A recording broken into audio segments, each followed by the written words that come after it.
Cada lunes abrimos aquí la conversación en Grupo Fórmula con Emilio Álvarez y Casa del partido de... Somos México. Ajá, ¿partido? No, ¿organización? Organización todavía no es partido. Somos México. Rubén Moreira, coordinador del PRI en la Cámara de Diputados. Buenos días. Hola, buenos días, Rubén. Y Israel Zamora, ex senador de Morena. ¿Cómo estás? Muy bien, buenos días a todos. Sí, buenos días, por cierto, ¿no? Sí, no dije buenos días. ¿Sí, no? Sí. ¿Dijiste buenos días? De Bueno. todas maneras, más vale la buena voluntad siempre por delante. Oye, bueno, pues ahí está de nuevo Donald Trump. Qué manera de este tipo de mantenernos, ¿sabes? Al borde de la crisis de nervios. O sea, es un engaño, es una traición a la presidenta.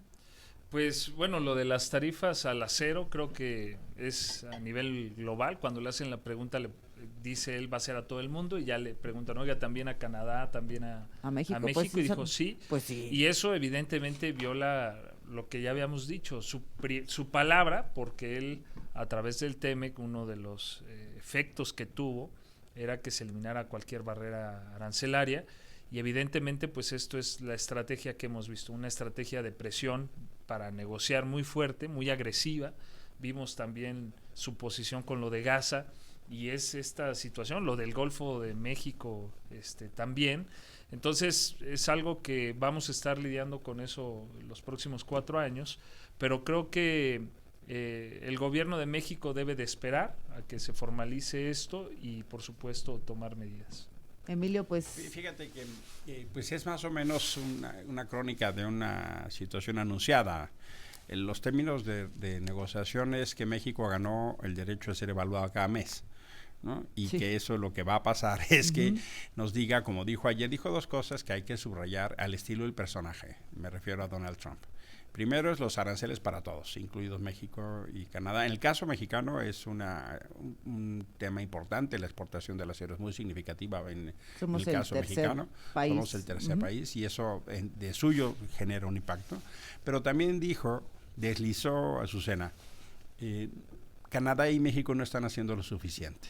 No lo deslizó, lo dijo. Lo dijo así. Y eso se convierte en un mecanismo de constante chantaje y presión para la negociación. Y entonces ya no van a ser 10,000 elementos de la Guardia Nacional, van a ser 20,000. ¿Va a ser qué? Lo esperable es que en las próximas semanas empecemos a ver eventos espectaculares para tratar de mandar el mensaje de que algo está cambiando. Más espectacular que 10,000 guardias nacionales en la frontera, pues, que lo que hicieron en Jesús María. Pues sí, pero si dice que no es suficiente, imagínate lo que viene. Por eso creo que es temprano para echar las campanas al vuelo, ¿no? Puedo entender que en el país de los ciegos la tuerta reina, pero no estoy del todo convencido que tengamos una estrategia que nos permita enfrentar el dilema Donald Trump enfrente. Ahora la presidenta no se ha agachado ahorita. No, esta mañana no. Pero yo creo que vamos a tener que acostumbrarnos a los siguientes 4 años de una política de este tipo de afirmaciones, de este tipo de presiones, que además es acompañada por todo su gabinete. Por cierto, hay extrañas similitudes de cómo procesamos en México las cosas como las procesan ellos. Ya la vimos, ¿no, Rubén? A ver. Le aplicaron la 4T a la 4T. Sí, mira. Sí. ¿Cómo trataba el presidente López Obrador a los jueces que no le eran favorables en alguna resolución? Bueno, pues les daba hasta por abajo, ¿no? De la ley, como se dice. Bueno, ¿vieron ustedes ayer al vicepresidente de los Estados Unidos cuando habla de resoluciones de los jueces norteamericanos? Dice exactamente lo mismo, con el mismo desprecio, con la misma postura dura y no aceptando, por cierto, pues la independencia del Poder Judicial, incluso con afirmaciones de que esos jueces son manejados por los demócratas. ¿Dónde había yo escuchado eso? Ahora, para cerrar, déjame te digo que ayer desde muy temprano analistas como el señor Robin Brooks señaló que el gobierno estaba planteando este tipo de acciones de los aranceles, ya desde muy temprano, antes de que lo dijera el señor Trump en el avión. ¿Y cuál es el país que más diferencias tiene? Parece que somos nosotros, Nosotros tenemos más aranceles sobre los americanos que ellos sobre nosotros. Pues habrá que responder de alguna forma, pero a mí también me suena mucho el manual Trump-López Obrador. Bueno, hay que ver que lo que dice o las políticas que está implementando Trump no son nuevas.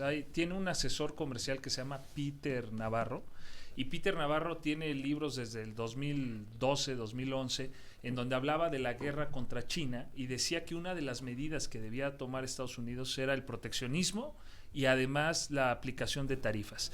Y es la persona que está en el oído de Trump dándole este tipo de consejos, y creo que eso no debe de sorprender a nadie. Ahora, lo que sí coincide, yo más bien, es en lo que decía el presidente Andrés Manuel de esta agencia USAID, ¿no? Y USAID, que efectivamente era una herramienta de poder blando utilizada por Estados Unidos para influenciar en gobiernos. Veíamos a Mike Pence en una entrevista que tuvo con Tucker Carlson la semana pasada, en donde decía que había elementos para decir que USAID había intervenido en varios países para remover gobiernos.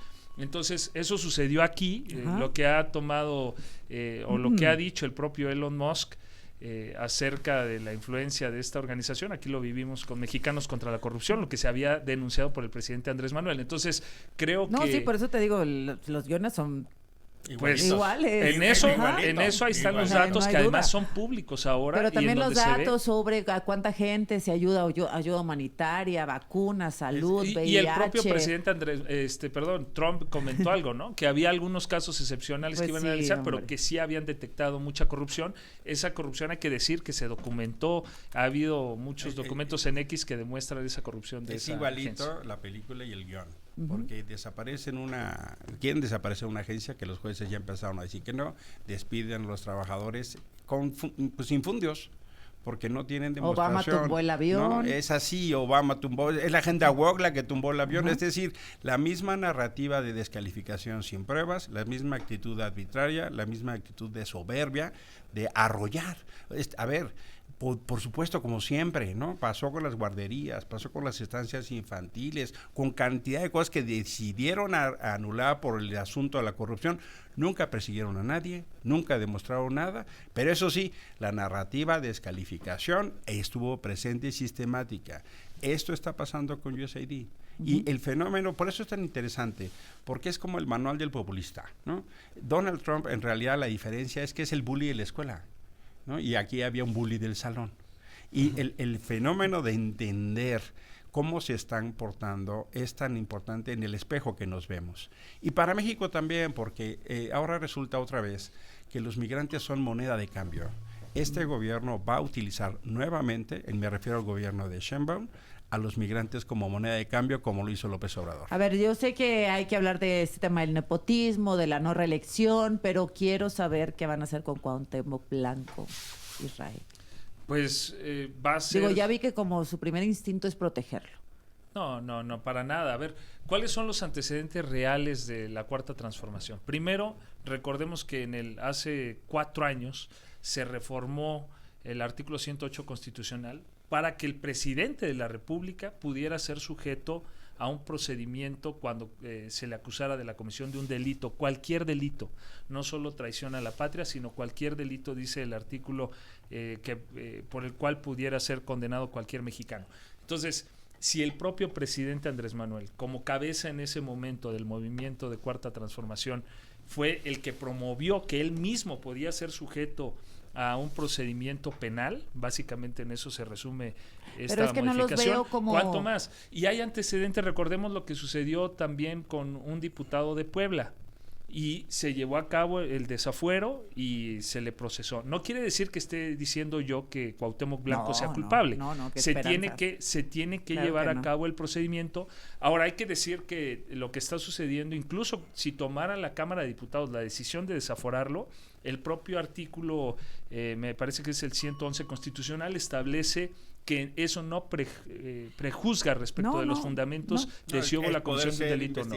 Pero, ¿qué quiero decir con todo esto? Que va a haber garantía de que lo muy que se va a realizar... Muy A a ver, fuerza. Costó mucho tiempo, Israel, llevar a Cuauhtémoc ahí y todavía no sabemos en qué va a desembocar, ¿eh? A ver, yo creo que es un asunto muy complejo, muy enredado, que hay que, para empezar, llevarlo a la objetividad.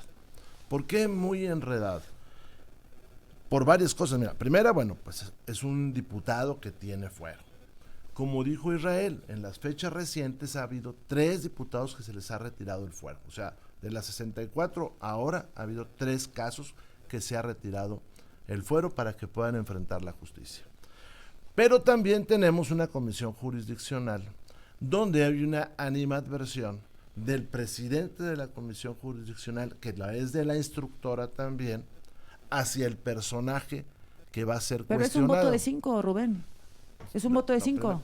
Pero yo creo que ahí empieza a revolverse las cosas. ¿Por qué? Porque esa persona tendría que retirarse para dejar que el proceso lo llevaran, pues, alguien que no hubiera manifestado esa animadversión. Luego, por otro lado, estas denuncias que presentan contra Cuauhtémoc se dan en un momento de mucha complejidad en el estado de Morelos. ¿Estás defendiendo a Cuauhtémoc? No, para nada. Es que Yo lo que me estoy da esa diciendo, sensación. No, que hay que ser objetivos. Si no somos objetivos, mira, el fiscal que salió había sido desaforado también. Sí, y lo metieron a la Es que cárcel y es- lo es- sacaron. es inaudito un pero, poco lo de pero, Morelos, pero O sea, traía Ajá. fuero local.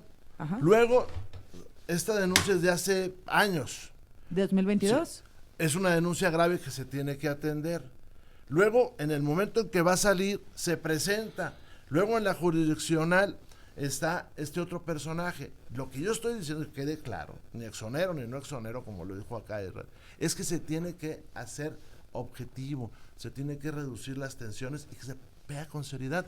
Y ya aprendí que cuando me hacen así, nos vamos a corte. Ah, sí, Raúl Ramírez es el encargado de Eso. echarte la guillotina. Eso, muy Ahora bien. regresamos aquí la conversación en Grupo Fórmula con Emilio Álvarez y Casa del partido de... Somos México. Ajá, ¿partido? No, ¿organización? Organización todavía no es partido. Somos México. Rubén Moreira, coordinador del PRI en la Cámara de Diputados. Buenos días. Hola, buenos días, Rubén. Y Israel Zamora, ex senador de Morena. ¿Cómo estás? Muy bien, buenos días a todos. Sí, buenos días, por cierto, ¿no? Sí, no dije buenos días. ¿Sí, no? Sí, Dijiste buenos días, de bueno. todas maneras. Más vale la buena voluntad siempre por delante. Oye, bueno, pues ahí está de nuevo Donald Trump. Qué manera de este tipo de mantenernos, ¿sabes? Al borde de la crisis de nervios. O sea, es un engaño, es una traición a la presidenta. Pues bueno, lo de las tarifas al acero creo que es a nivel global. Cuando le hacen la pregunta, le dice él va a ser a todo el mundo y ya le preguntan, oiga, también a Canadá, también a México. Pues, y dijo sí. Pues sí. Y eso evidentemente viola lo que ya habíamos dicho, su palabra, porque él a través del TEMEC, uno de los efectos que tuvo era que se eliminara cualquier barrera arancelaria. Y evidentemente, pues esto es la estrategia que hemos visto, una estrategia de presión para negociar muy fuerte, muy agresiva. Vimos también su posición con lo de Gaza y es esta situación, lo del Golfo de México también. Entonces es algo que vamos a estar lidiando con eso los próximos 4 años, pero creo que el gobierno de México debe de esperar a que se formalice esto y por supuesto tomar medidas. Emilio, pues... Fíjate que pues es más o menos una crónica de una situación anunciada. En los términos de negociaciones que México ganó el derecho a ser evaluado cada mes, ¿no? Y Sí. que eso lo que va a pasar es que nos diga, como dijo ayer, dijo 2 cosas que hay que subrayar al estilo del personaje. Me refiero a Donald Trump. Primero es los aranceles para todos, incluidos México y Canadá. En el caso mexicano es un tema importante, la exportación del acero es muy significativa en Somos el caso el tercer mexicano. país. Somos el tercer país y eso de suyo genera un impacto.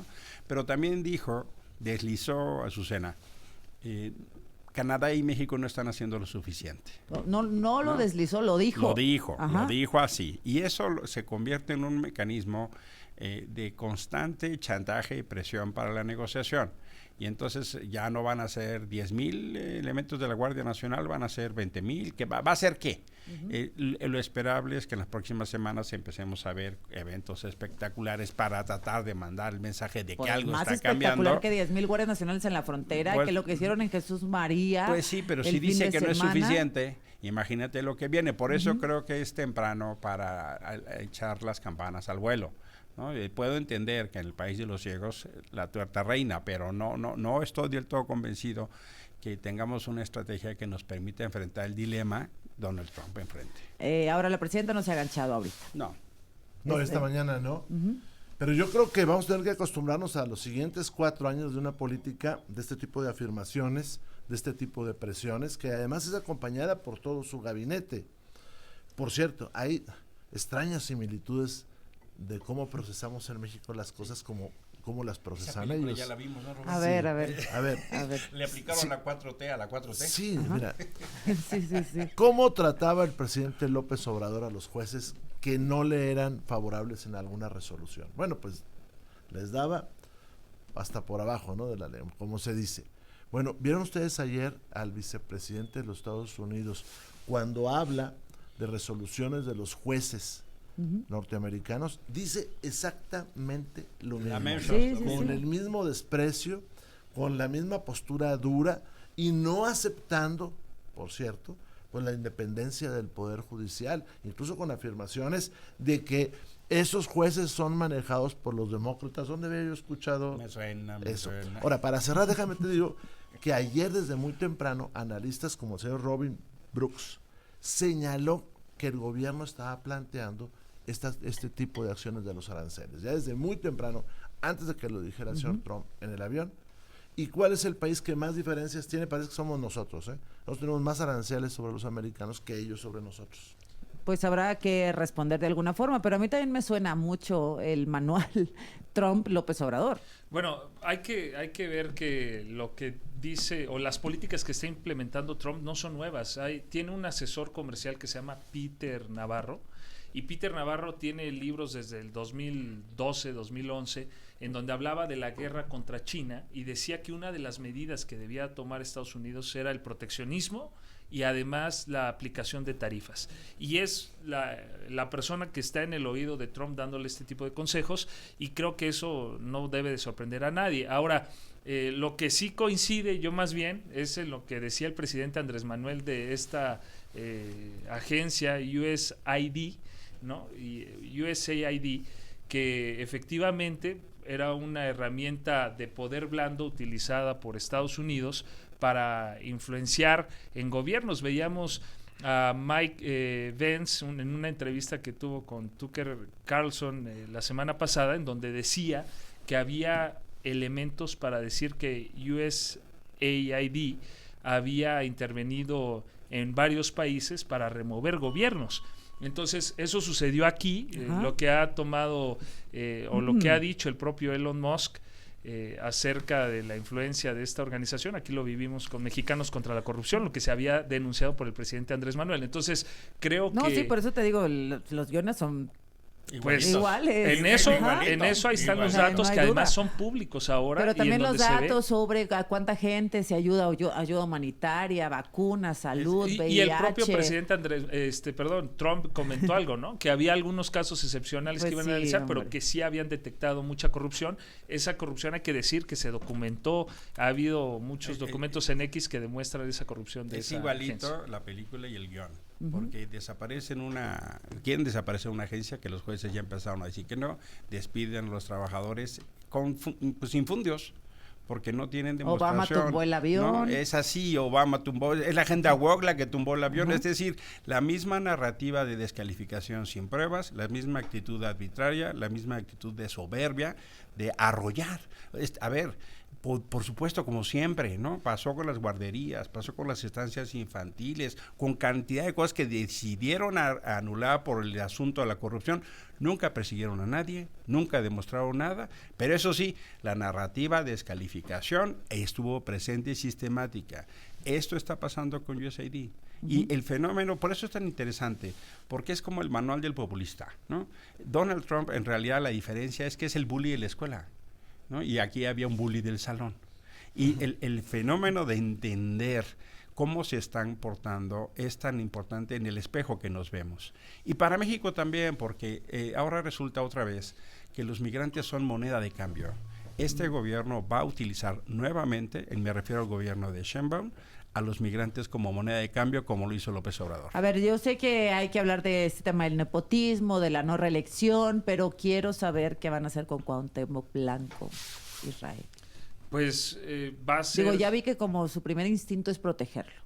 No, para nada. A ver, ¿cuáles son los antecedentes reales de la Cuarta Transformación? Primero, Recordemos que hace 4 años se reformó el artículo 108 constitucional para que el presidente de la República pudiera ser sujeto a un procedimiento cuando se le acusara de la comisión de un delito, cualquier delito, no solo traición a la patria, sino cualquier delito, dice el artículo por el cual pudiera ser condenado cualquier mexicano.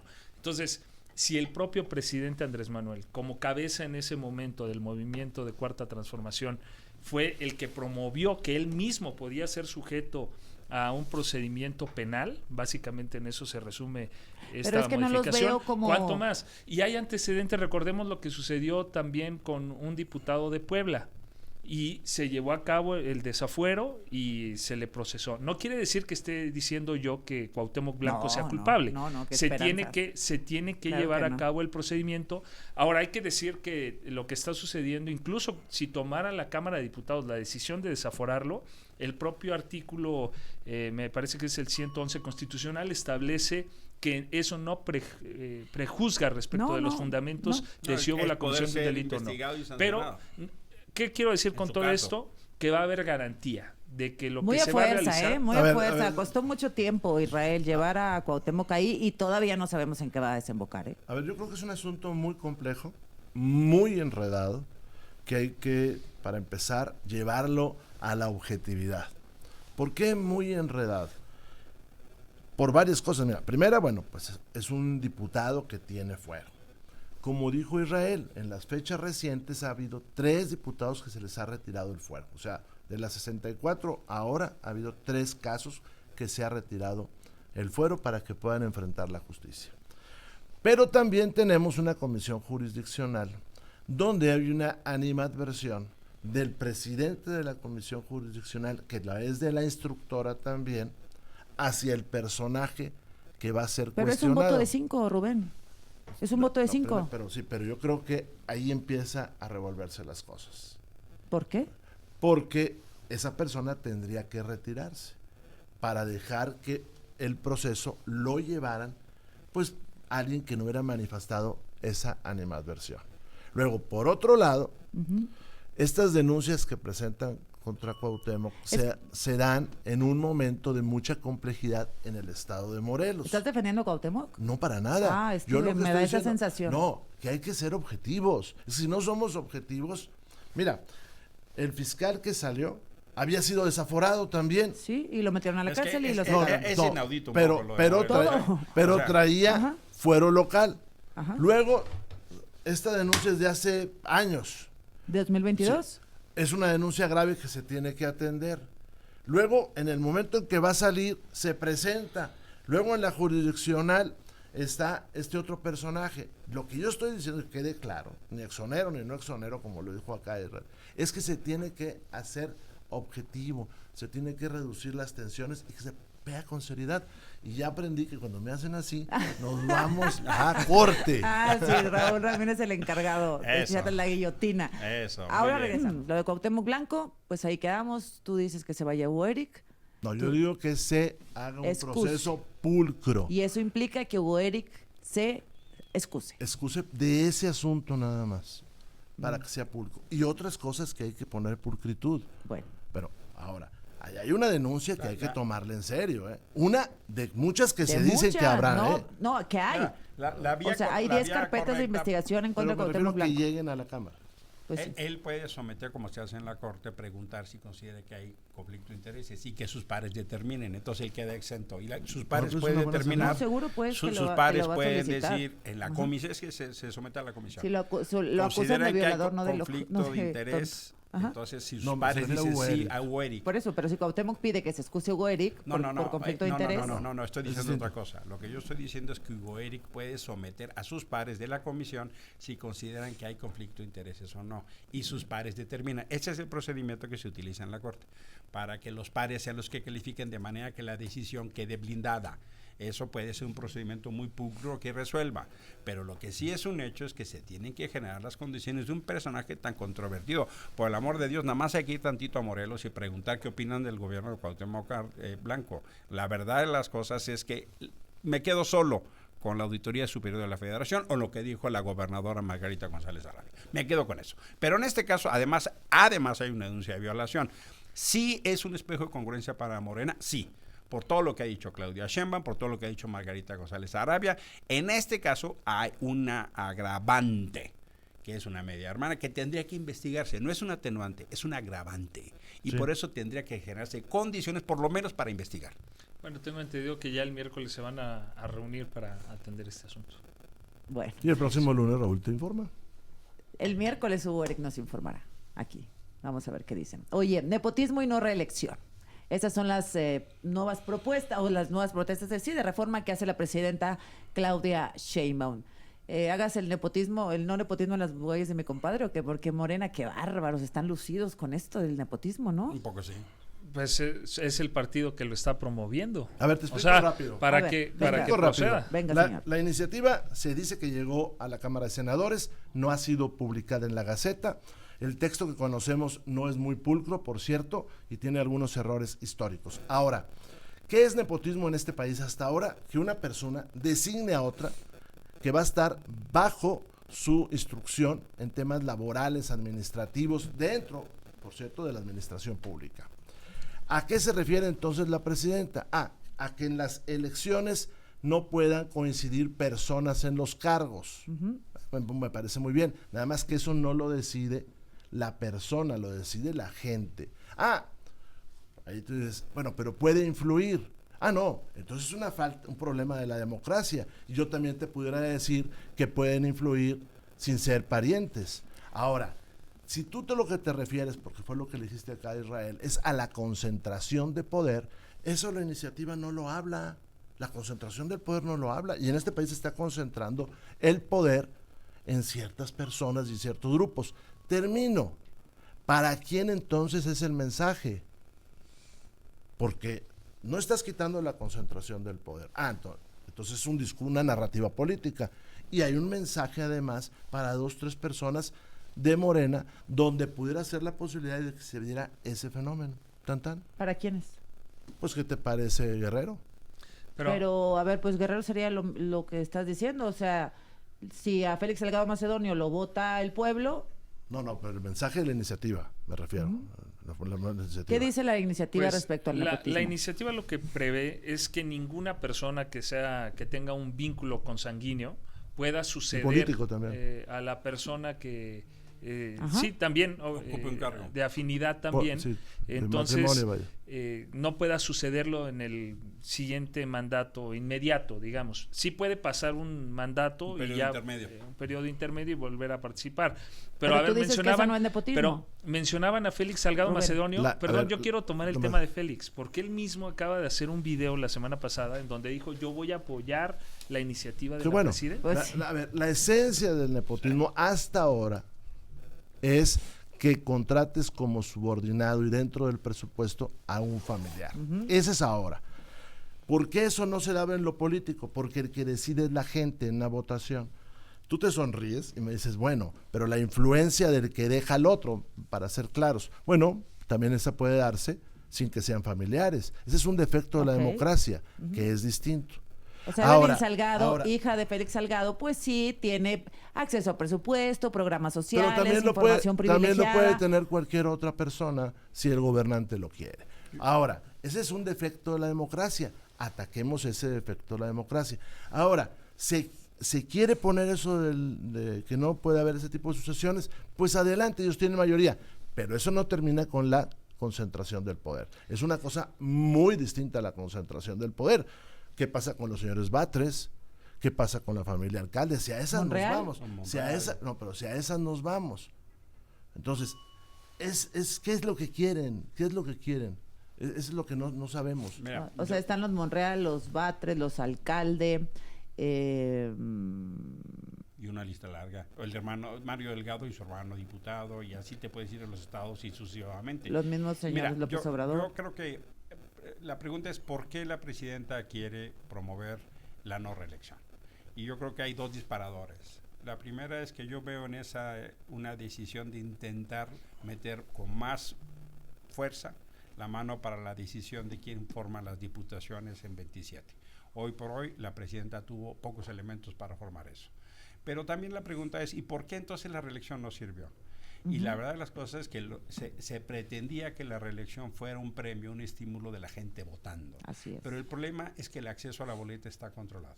No lo controla la gente. No hay elecciones primarias en este país como pasa en Argentina. Lo controlan las dirigencias partidarias. Entonces no es la gente con su voto la que premia, sino las dirigencias partidarias las que deciden quién va a la boleta. Argentina tiene un modelo que, en mi opinión, resuelve muy bien el dilema, que se llama las PASO. Elecciones primarias, abiertas, simultáneas, obligatorias. La gente decide con la boleta en una elección primaria quiénes van a la boleta, y entonces sí, la reelección es un premio castigo al desempeño. Como eso no pasa en México, no ha funcionado como se esperaba. Entonces me parece que ese fenómeno tendría que ir acompañado del entendimiento que debería haber elecciones primarias en los partidos obligatorias, para que no fueran las cúpulas las que decidan quién va a la boleta. Pero eso como no lo que quita... dice Rubén, sí es cierto, la gente votó, sí, tiene toda la razón. Pero ¿cómo se llegó ahí a la boleta? Pero ¿Cómo? rápido, pero eso no quita la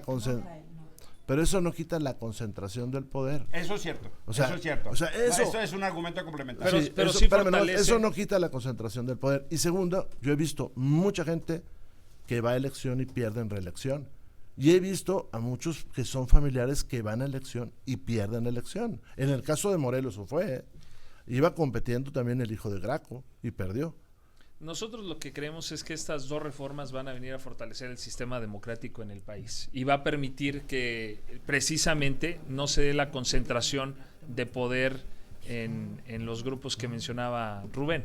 Entonces creemos que eso, precisamente estas reformas, lo que buscan también es disminuir eso que tú comentabas, la concentración de poder en ciertas familias, que nosotros creemos que precisamente Morena es quien presenta estas iniciativas, y nos llama la atención que sea al grupo al que se ataque como si fueran los propios destinatarios, cuando lo que nosotros buscamos con la reforma... No, yo creo que sí. Nosotros creemos que ambas van a favorecer.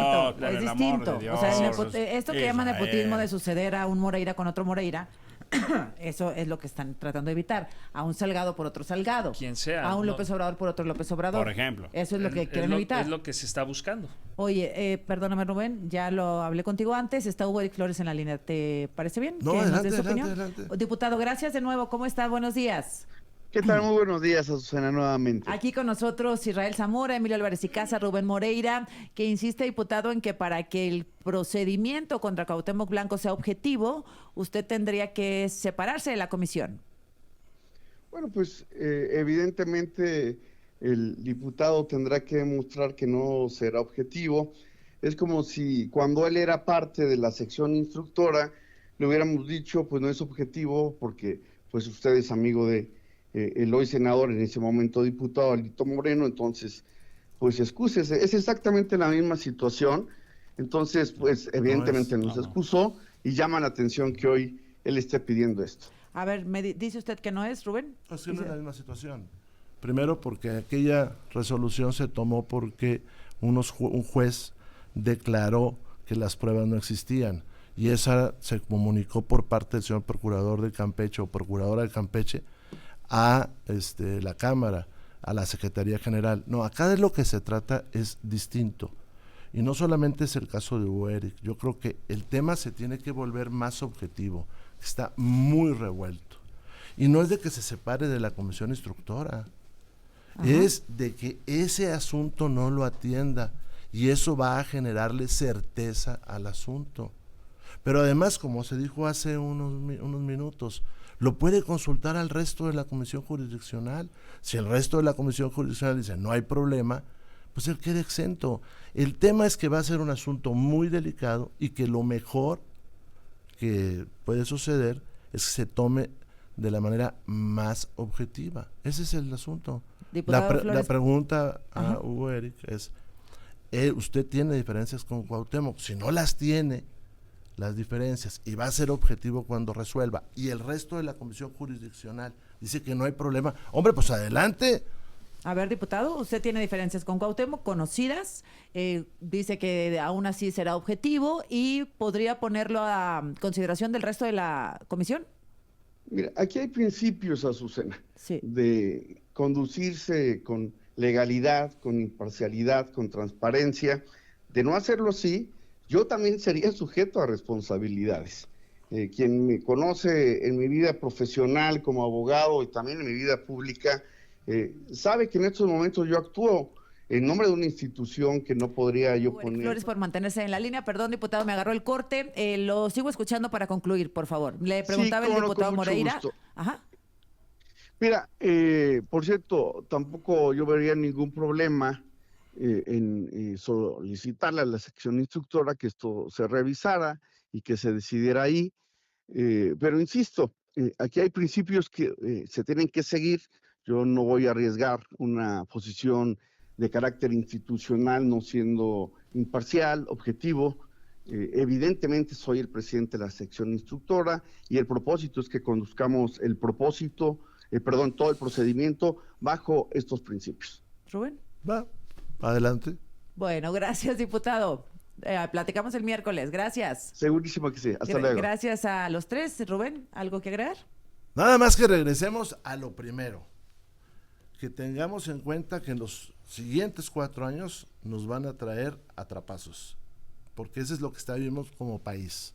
Y que las amenazas del señor Trump así van a seguir y que tendremos que aprender a lidiar con ellas y que ojalá hagamos una reflexión, porque lo mejor que puede hacer nuestra nación es ser competitivo para salir adelante de un problema de carácter económico. Si México quiere ser creíble y mandar mensajes de que está luchando contra la corrupción, la impunidad y los carteles, Morena tiene que cambiar radicalmente su conducta y dejar de abrazar el delito y en su caso sancionar a los culpables, y ese no ha sido el ejemplo que ha dado. Si el gobierno de Sheinbaum quiere mandar mensajes de que está haciendo algo, tiene que cambiar radicalmente su conducta de abrazar a quienes cometen delitos y premiarlos. Israel. Nada más destacar que todas las cámaras de comercio respaldaron a la presidenta. Las cámaras de comercio, según el propio presidente del Consejo Coordinador Empresarial, participó en la elaboración del Plan México. Entonces creemos que el futuro de nuestro país depende de lo que haga el gobierno en conjunto con los empresarios. La economía mexicana está muy sólida, así lo demostró el peso la semana pasada cuando ya se habían anunciado los aranceles. Entonces lo que creemos es que el gobierno de México se ha preparado, hay varios escenarios que ya habíamos platicado aquí en esta mesa y creemos que a pesar de que va a ser en todo el mundo un gobierno del presidente Donald Trump muy agresivo, creo que el gobierno de México tiene herramientas a través de los empresarios, de los mexicanos en general para salir adelante. Bien, gracias a los tres. Gracias. Nos vemos el lunes.